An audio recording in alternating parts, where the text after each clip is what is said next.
Assalamu alaikum. Welcome to the LDM Show. Thank you. Thank you. So today we're basically going to be talking about preservation of the Bible.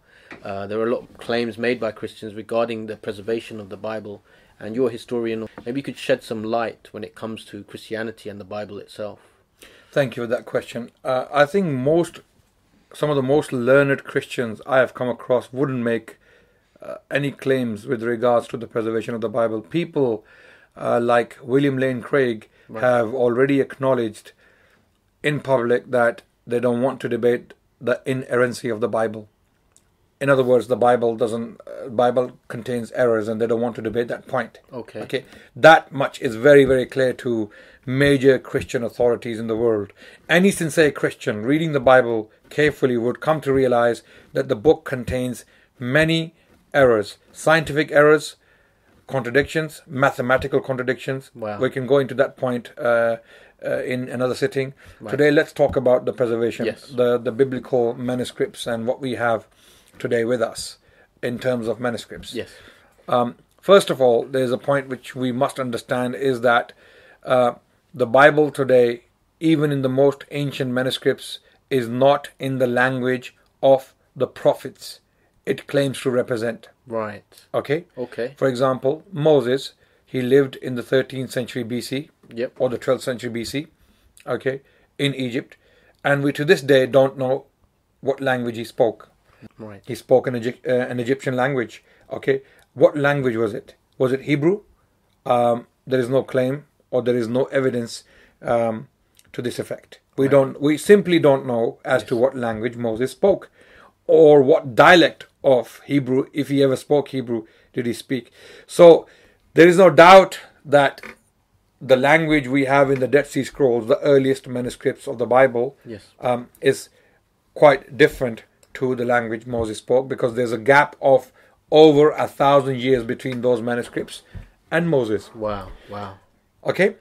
We to this day don't know as to what language Jesus spoke. He certainly didn't speak Greek.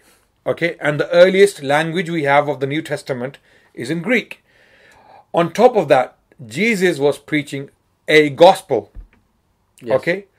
Or an Injil, as we read it in the Quran. Injil can be translated to mean a good news. Right. So he was speaking about a good news. He was preaching from a good news. Or he was preaching a book Yes. known as the gospel. And that means the gospel of John, the gospel of Luke, the gospel of Matthew, and the gospel according to Mark is not the gospel of Jesus. These gospels are according to these individuals. Ah. Okay? Right. So they have remnants of the teachings of Jesus Christ in these gospels. We accept that. There are things which may have been taught by Jesus Christ. Then we move on.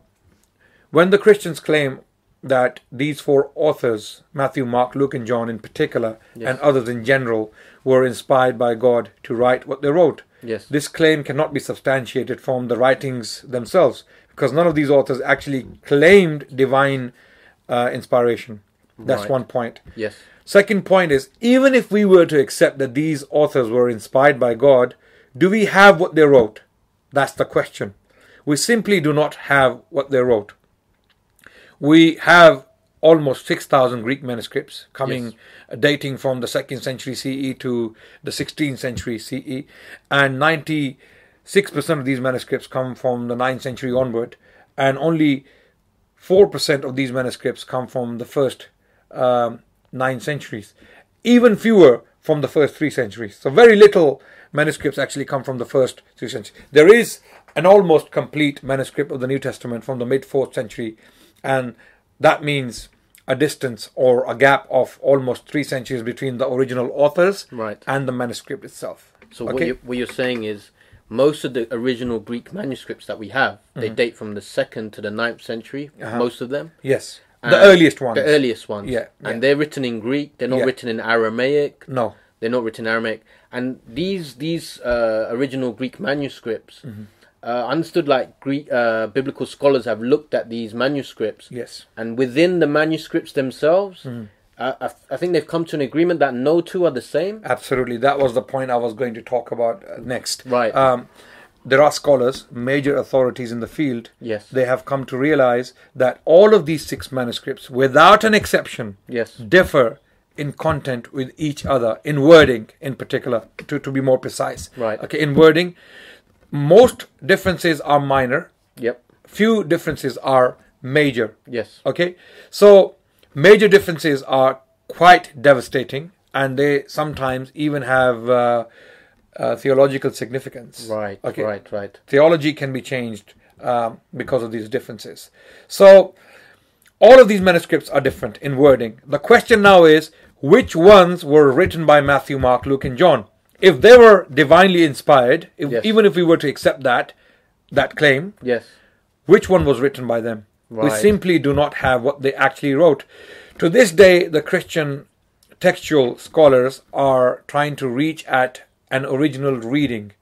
They are attempting to construct or reconstruct an original reading from these 6,000 Greek manuscripts. Right. And recently, even in the year 2013, some scholars came up and they said this quest of reconstructing an original text is worthless, is fruitless, impossible. it's impossible. We simply cannot reconstruct something which was written in the 1st century or even the early 2nd century in the 21st century. Wow.